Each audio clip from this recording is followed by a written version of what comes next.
Hello again, and welcome back to another one. And today we have a couple of topics to cover, as in an unlikely turn of events after Crooked and Joell dropped the track Vacancy that details the fall of Slaughterhouse in a video that shows a burnt down house that gets cleared out. Royce has since reacted on social media and expressed his disappointment in them for dropping the song, and we'll dive into more on this in a bit, including reactions where Royce gets called out by fans for sending out mixed signals before.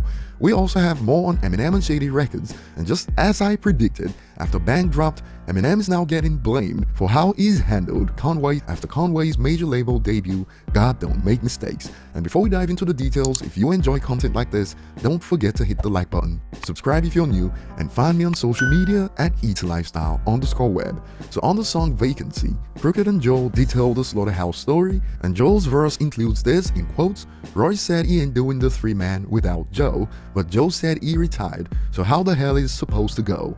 Joe also talks about the Eminem and Joe fallout with clever play on Revival, and Joe's comments about M left no revival for major endeavors, so the gang dropped the flag, got off the label. And in Crook's verse, he made it clear that Slaughterhouse's demise wasn't caused by external influences. He didn't start the group, he can't end it. Don't blame Marshall. He didn't start the group, he can't end it. Don't blame Paul. Keep this in mind for the next topic at hand today, which we'll get to in a bit. So Royce is mad at Crooked and Joell for this song, and at first this sparked confusion online when this popped up on IG in response to this post. On a positive note, that new Vacancy track by Joell Ortiz and King Crooked is fire, as bittersweet as it is. Royce responded, "Shake my head, so disappointed in them." And over on Twitter, Royce expanded in response to a tweet about the song. "Nobody informed us that the group was broken up. We found out when you did. Maybe you should talk to the two fellas who took it upon themselves to set fire to something they only own 50% of." And this sparked more confusion, since Royce shared this before when a user asked back in 2018, "Royce, is Slaughterhouse done, or will the other members continue?" He responded, "Done deal, let's all move on, it was fun." The user brought this forward to Royce in response to his tweet. "But what about this though?" And Royce snaps back, "What about it?" And now Royce is getting called out for this response. What about it? Well, considering you called it done 4 years ago, I guess you actually got a 75% majority calling it over. So what are you mad about? And more, since you're active today, Royce with the bullcrap, let's talk about it. When Crook called you to make ish happen with a reunion, why didn't you call him back? Matter of fact, when is the last time you spoke to Crook directly?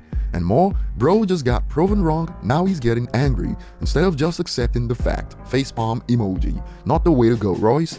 And over on Reddit, Royce's allegiance to Joe Budden got some quoting Mickey's diss track aimed at Royce. Joe Budden crotch riding, look at Royce checking boxes. And Royce dropped a lengthy response from his perspective where he claims Crooked and Joell got a check to start a project, but with a caveat. They had to burn down Slaughterhouse first and didn't inform him or Joe Budden. Save your thoughts on this for the comments later. And moving on, Eminem is catching flack for how he's handled Conway's debut. Just like I predicted during the drama surrounding Bang, they urged Eminem to stay away from Griselda back then, claimed he ruined Bang, but now we get this after Eminem posted Conway's album on Twitter. Why are you in the background if you ain't even on the album? Do you have a single artist that you actually help, or you just taking their wave and profiting off it?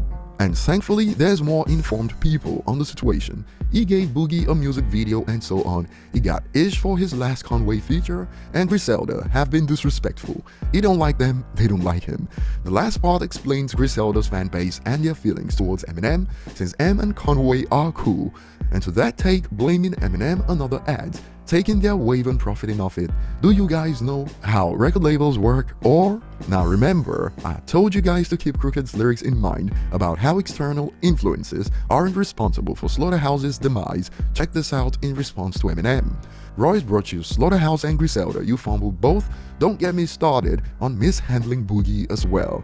And another adds, everyone arguing with you, but M sent 2 tweets, did the absolute bare minimum to promote this album sadly. If you missed it, you need to check out some videos I did on the backlash Eminem received after Bang dropped.